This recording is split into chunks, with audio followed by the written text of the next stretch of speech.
Saskatchewan Premier Scott Moe is back from his mission to ease the trade dispute with China, and today he took his findings directly to Prime Minister Mark Carney. Moe traveled to China with Carney's Parliamentary Secretary Cody Blois earlier this month. They met with officials from Chinese agencies that put steep tariffs on Canadian goods such as canola. China imposed those tariffs after Canada put 100% tariffs on Chinese-made electric vehicles. Now, Moe and Blois met with Carney and the Ministers of Agriculture and International Trade this afternoon. But before that, reporters asked Industry Minister Mélanie Joly whether the Liberals will remove those EV tariffs to get the canola tariffs taken off. This is something that the Prime Minister has been looking at, which is basically how we can really be able to remove the pressure on our canola farmers. That being said, when it comes to EVs, you saw what we announced. First and foremost, we said that we will be lifting the ZEV mandates. Why? Because right now our auto sector is under really important U.S. tariffs. Joining me now is Saskatchewan Premier Scott Moe. Premier, it's good to see you again. Thanks for coming in today. Good to see you, David. You had a meeting with the Prime Minister today. What insight and advice were you able to give him after your visit to China and how to deal with the canola tariffs? Well, I think the opportunity that we have, specific to canola, but I would say even a broader opportunity in the Chinese-Canada relationship moving forward is to be just that, looking ahead as opposed to back, and looking at how we can work together to recalibrate the trade relationship that we have with China and to move forward in a constructive and pragmatic way. That isn't going to happen overnight, but there are steps in order for that to happen, and I think our visit, our mission there was one of those steps. Well, what would be the next step then? I mean, obviously there's no easy or quick way to deal with this because the issues are quite complicated geopolitically, but what would be the next step you would recommend for the Government of Canada here? You're right. Each country has a little bit different method in how you engage, and the next steps I would say would be for what would hopefully be, and I anticipate some federal ministers to reach out to their counterparts and to engage likely on the ground in China or at every opportunity, and engage, whether that's industry to industry, whether it's federal government to federal government, or us as subnational governments supporting that engagement. That's the next steps that I would look for through the weeks and months ahead to ultimately find a strong path forward in this trade relationship. Never forgetting that our largest trade partner is to the south of us, it's the United States. Well, the Prime Minister has said in the past that Canada, he feels, does need to re-engage with China in some capacity to sort of try to reset things post what happened with Michael Spavor and Michael Kovrig. But did you get the sense from the Chinese officials you met with that they're open to that kind of a re-engagement because they're not bothered by election cycles or political pressure? China does things at its own time. Yeah, and I did get the indication that there is a willingness to look ahead as opposed to back, and I think that's important if we're going to recalibrate any trade relations, any relations whatsoever. And there's parameters to what Canada will do and won't do when it comes to dealing with China or any other country around the world. But I think that's a positive in many steps. In many ways, is for both China and Canada to be looking ahead. Let's recalibrate this relationship. Let's have discussions about what a strategic path forward looks like for both our countries. Well, I mean, the trigger point here was the EV tariffs, right? The electric vehicle tariffs Canada put in place to be in alignment with the United States, and now one of your core industries finds itself squeezed between those two superpowers. Is this what the Chinese told you they want to see happen, that the EV tariffs need to go away for canola tariffs to go away? Yeah, there's obviously irritants on both sides, and significant irritants, I would say, on both sides, whether it's from China's perspective or from Canada's perspective or the canola industry's perspective. What we've seen, though, is other countries that have found a path forward through dialogue, and the European Union being one. So I would say that the engagement is just of the utmost importance, and I'm confident that it's going to be happening with federal ministers and others in the next number of weeks and months. And it's through that engagement, through that dialogue, that we'll actually find a landing spot, whether it be conversations around EV tariffs or conversations around some of the counter tariffs that we've seen affecting canola, pulses, pork, seafood, things like that. But is it it seems simplistic, and you tell me, you were in China and you were in the Prime Minister's office. if we drop the EV tariffs here, China will drop the canola tariffs there. Is it that simple, or is it just more complicated than that because of the way things have evolved since then? It's not that simple. It just simply isn't. It is much more complicated than that, as goes the entire dialogue with so many countries around the world. And we always need to remember our number one trading partner is the United States of America.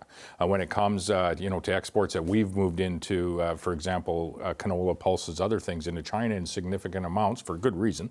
It is a premium market. It is a growing market for us.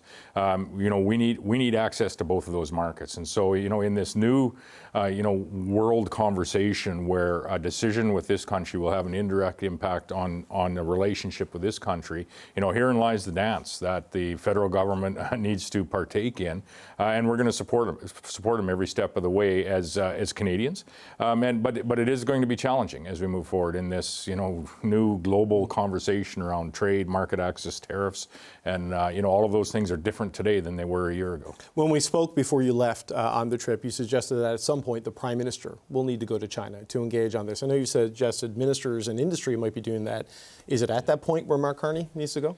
I wouldn't say so yet, and I would say that not necessarily does the Prime Minister need to be in China, but he needs to engage at the highest levels. Prime Minister, which he already has, and we're gracious for that, but also continue to engage with the Prime Minister, ultimately engaging with the President of China. And that's how we'll find that pragmatic, strategic, prosperous path forward with our trade relationship with China.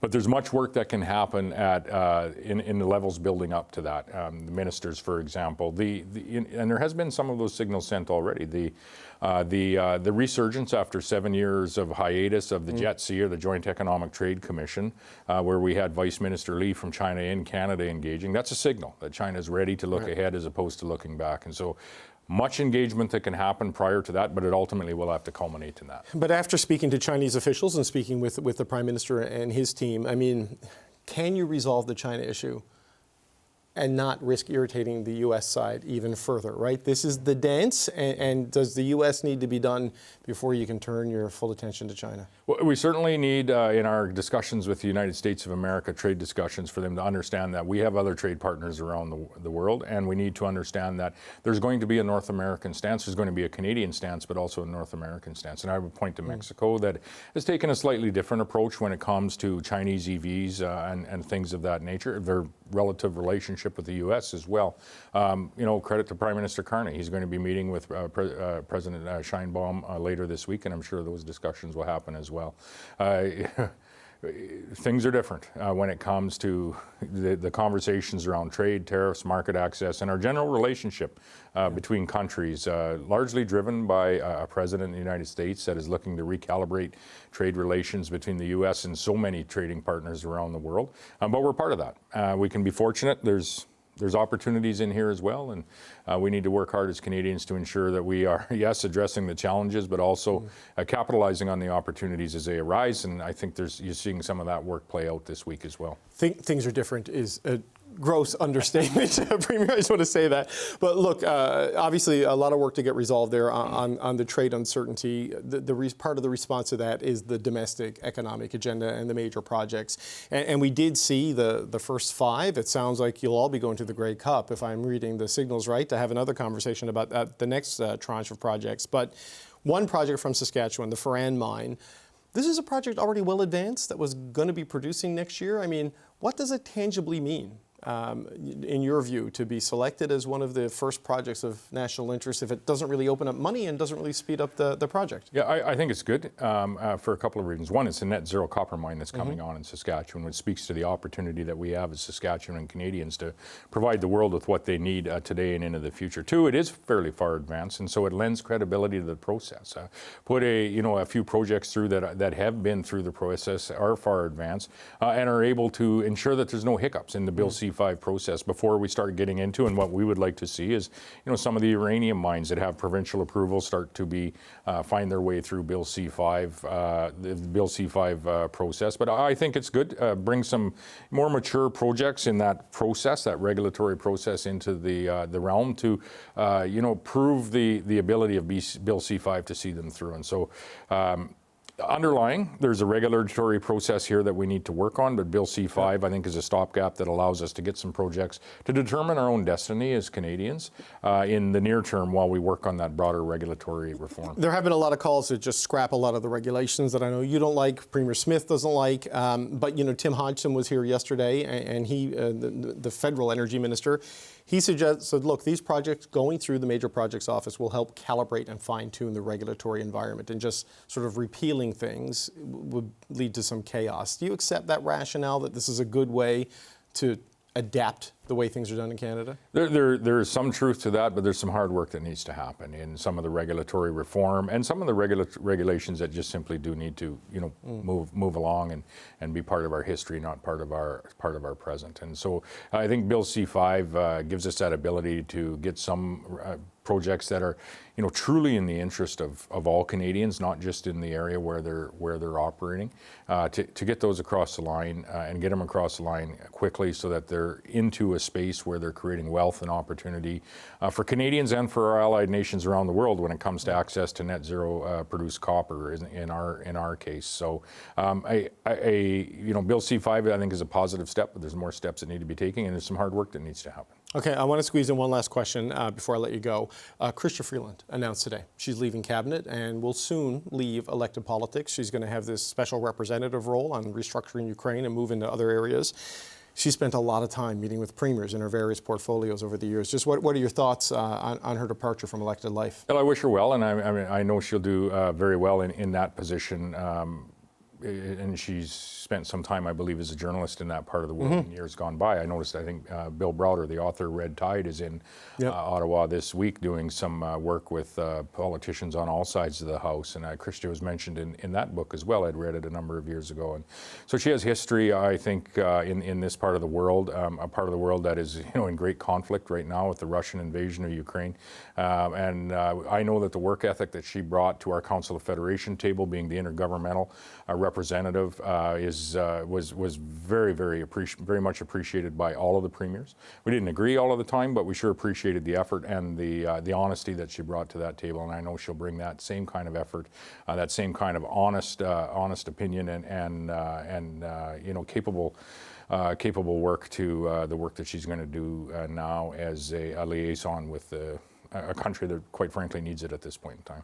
Scott Moe, Premier Saskatchewan, always appreciate the time. Thanks for coming in, sir. Thank you, David.